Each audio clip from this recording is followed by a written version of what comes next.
Hello and good whatever period of the day it is for you. YouTube is timeless. It's a vortex of fun and sad and right-wing politics. But for the next 10-ish minutes, it'll only be fun and sad. Cool. This video is best served at midnight with a fresh open bag of chips and an energy drink ready to crack while scrolling through your crush's Instagram, though your ex's Instagram will do just as well. My name is Kate Hammer and I'm the host of Last Year Tonight, taking you through and summarizing 2020 month by month because only now are we ready to process it.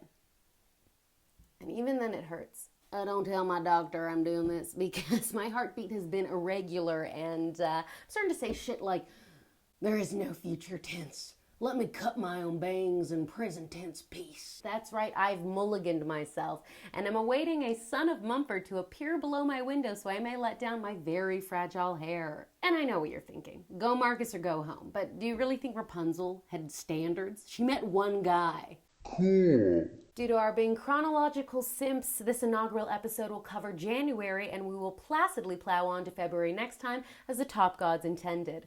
Our ideal audience is the North American one, as Hindwing is based in Montreal, but to safely and objectively do that, I am of course reporting to you from a safe house off the coast of Finland with my PA, Josh. January 2020, how little did we know, how differently I would have not broken up with my girlfriend. Let's start at the beginning.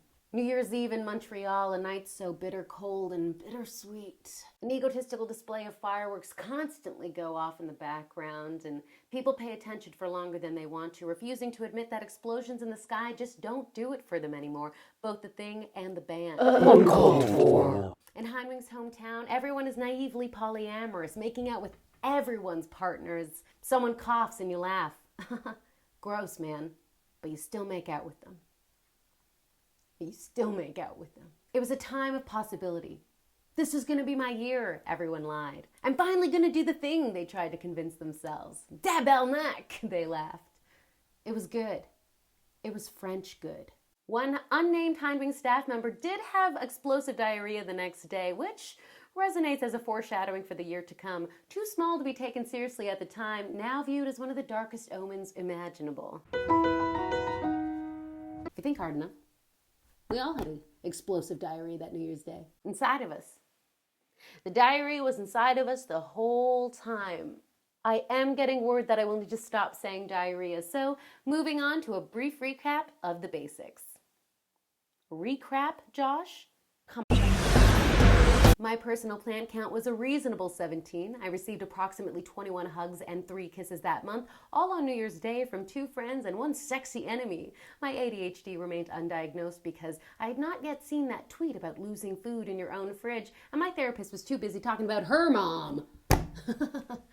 Pay me. Well, what actually happened in January 2020 outside of my home? Before we get into it, I want to say a lot of very political things happened, and we here at Hindwing don't necessarily have the legal, research, or maturity to deal with that, but we do recognize our limitations, and maybe you can use that as inspiration for your personal life.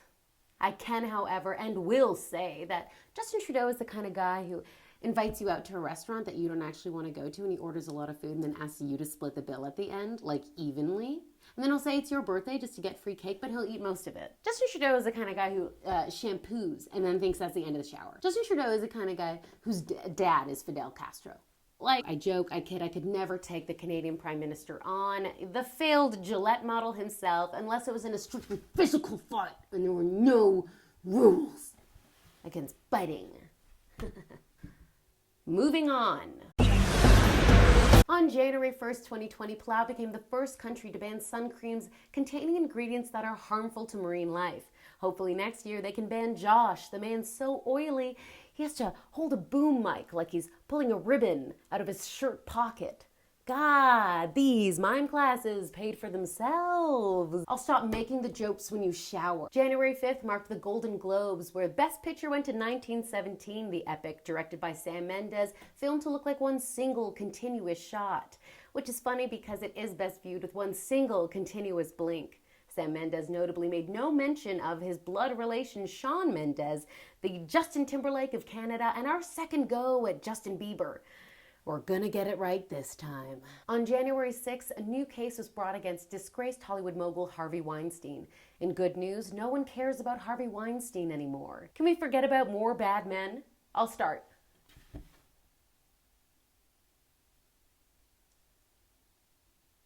And that's how Bad Men Think Repressing Memories works. On January 7th, the sixth and final season of beloved Canadian series Schitt's Creek premiered on CBC. Dan Levy, the co-creator and star, said he thought it was the best season yet, which, what else is he going to say? What's he going to be honest and say it was season 3? David and Stevie dating the same man, Alexis graduating high school, and Moira waking up beside Roland. At least be honest and say it's season 4 when Alexis and Ted get back together and I can finally believe that love in Canada is real. Daniel Levy, you are a coward. And I love you. January 12th was marked by the Ontario government wrongly issuing a province-wide alert about the Pickering nuclear station. Ontario Power said there was a minor issue, but no danger to the public. In unrelated news, the nuclear plant is due to close in 2024. Sure. I'm sure it's unrelated. It'll be decommissioned into the Doug Ford radioactive funhouse for liberals. At the month's midpoint, Canadian professional wrestling legend Rocky Soulman Johnson died at the age of 75. Not that one. Nope. Okay, no, it's not a landscape. Okay, yes, that is the Rocky, thank you. If his name rings a bell, that's because his son is Dwayne "The Rock" Johnson. Rocky Johnson was born in Amherst, Nova Scotia, and made his pro wrestling debut in Southern Ontario. The only other successful thing that debuted in Southern Ontario was not Windsor. January 16th marked the day the Supreme Court of Canada ruled unanimously against British Columbia's attempt to block an expanded Trans Mountain pipeline. Alberta Premier and shitty teenage stepson Jason Kenney expressed his gratitude for the court decision before quickly tucking his pointy red tail back up his own ass. Josh, that's a lot of butt stuff. Anyway, this decision is like the same if your older brother punched you, and then when you told your mom, they blindly yelled back, "You two get along!" And you're like, no, that's not how fairness works, Mom. Stop making so much banana bread with these brown bananas, and let me punch my brother back.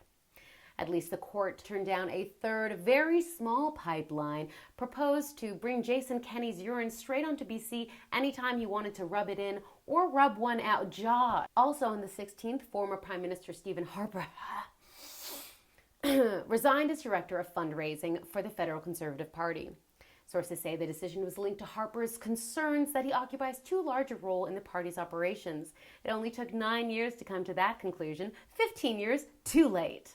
Stephen Harper, the man that makes Kevin O'Leary seem very likable, is like the restaurant manager who retired 3 years ago but still comes in every day to check on the cutlery. Is the cutlery okay? Is there water spice on the cutlery? Look at that water spice. What would you do without me? Don't touch the hair, it'll crumble. It's amazing he had time to be a director of fundraising since he had spent so many hours of the day with his hands stuck up Jason Kenney's ass. Okay, one more thing.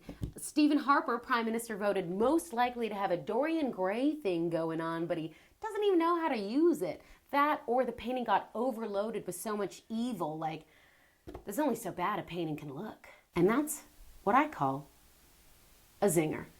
Zing! The 17th brought sadness as mother of Canadian pop icon Celine Dion died at the age of 92. It is a heartbreak shared by all Canadians as Celine, Shania, and Lenny Coco make up the holy trinity of Canuck music. Mike Myers, Graham Greene, Sandra Oh are of course the acting triple threat, and Drake, Justin Bieber, Michael Cera, Kim Cattrall, Will Arnett, Keanu Reeves, Neil Young, Jim Carrey, Seth Rogen, Ryan Reynolds, Pamela Anderson, Joshua Jackson, Michael J. Fox, William Shatner, Dwayne the fucking Rock Johnson, Elliot Page, the younger Sutherland, got lost with all the talent that scurries away from Canada, leaving our talent to fend for themselves, and it is a hard, cruel world.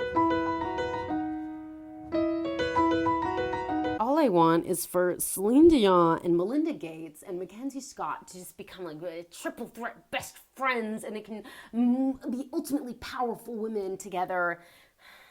Trekking along, on January 18th, Newfoundland and Labrador was hit with what Environment Canada called a record snowfall of 76.2 centimeters. The storm forced the closure of the St. John's Airport, but since nobody had any reason to fly there, the closure remained unnoticed. Sadly, on January 25th, the co-creator of beloved Canadian series Degrassi died at the age of 76.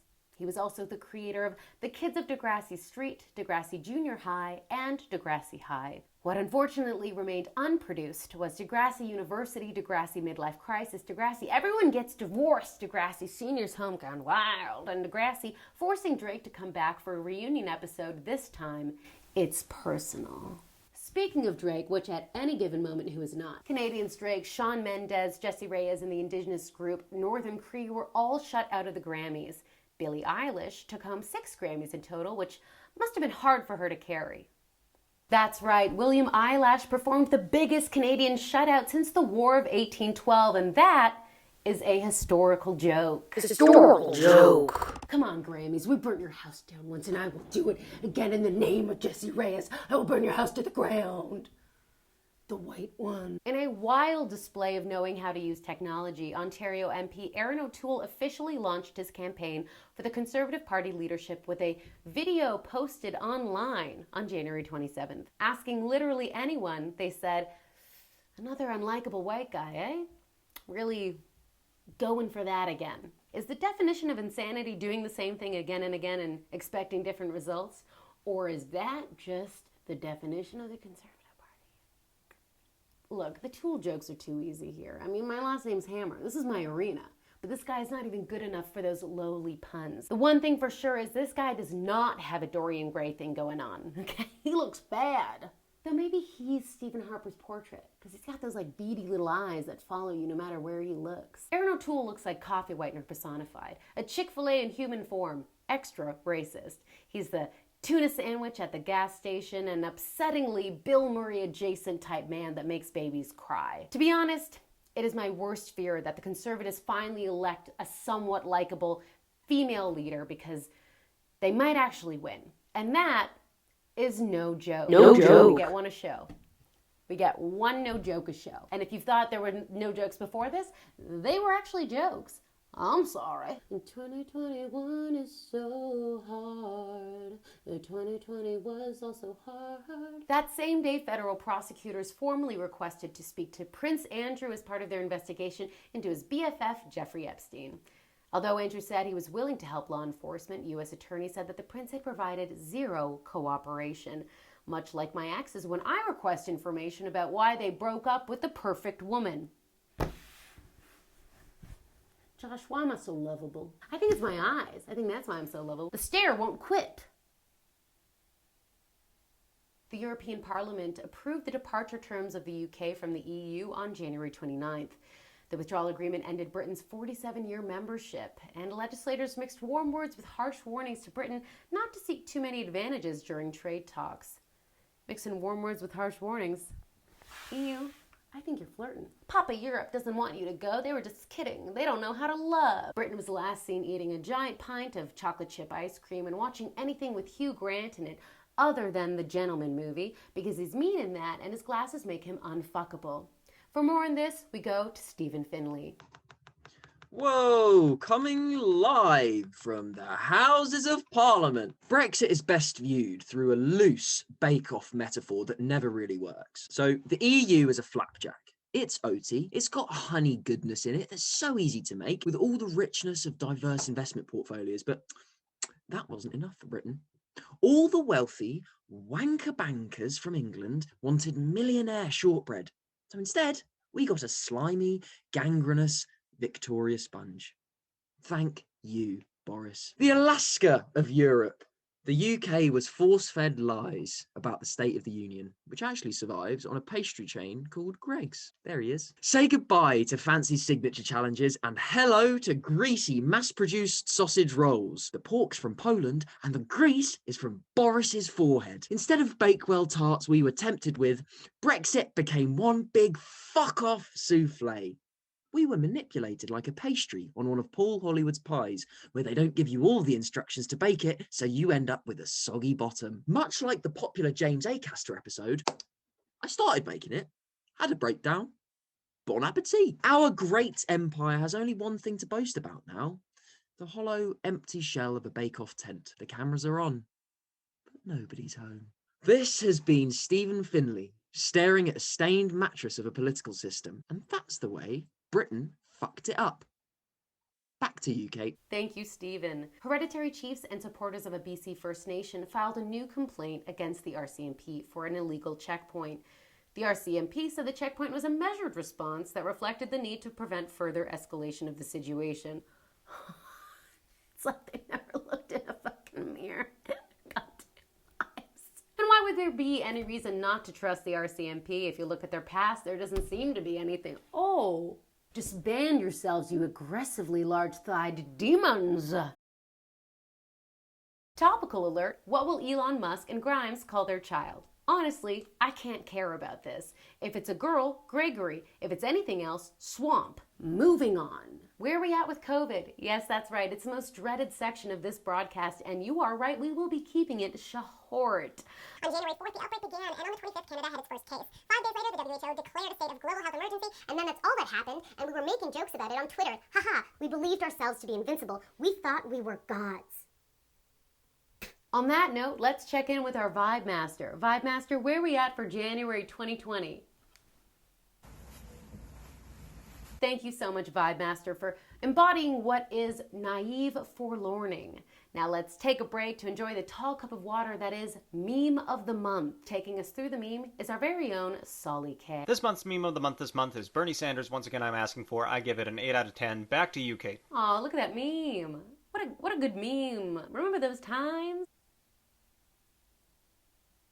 Okay, let's check in with Doug with the weather. In January of 2020, there were many different weathers over the many different days. Temperatures changed as well. Back to you, Kate. I take that torch, I pass it on to Brooke, who I have been told is keeping it real and up with the Royals. So, are you ready for the royal tea? Of course, all the drama is with Harry and Meghan. They stepped back as senior royals to live financially independent lives. So this all went down at a royal constructive summit of the royal family. They had like a big meeting with the queen. And we actually, at Hindwing, got exclusive footage of the actual event. Take a look. Gam Gam, we wanna leave. But you can't. You're 6 in line for the throne. Your chances of becoming king, babe, I got this. Hey, Lizzie. So we're actually gonna move to Canada. What? We're gonna move to Canada, that beautiful country, and we're gonna live independent lives. How are you going to do that when we cut you off from funding and planes and carriages and gold coins? I might go back to Deal or No Deal, switch to generic quinoa, do whatever it takes to just be like normal. And you, Harry? I'm gonna do normal people stuff. Was that good, babe? That's great, honey. Well, I would have preferred you to stay a part of this archaic power structure. I mean family. But if you must leave for your family, can you just promise me one thing for your old Gam Gam? Anything. Can you promise me that you won't, go on any sort of talk show or in-depth expose special with someone like, James Corden or Oprah? An on-set program, you expose family secrets and talk about the royal family in a dark and truth-telling manner. Yeah, we promise. Yeah, we promise. Okay. Ring. Who's that? Oh, I think that was just Pippa Middleton.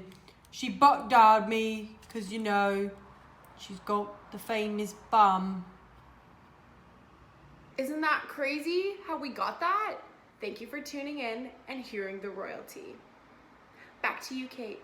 Well, I had been led to believe that there was real footage of royals. In our continuation of least helpful bits yet, let's check in with Doug for lottery numbers from January 2020. Why are we even... There were many different numbers involved in many different lotteries.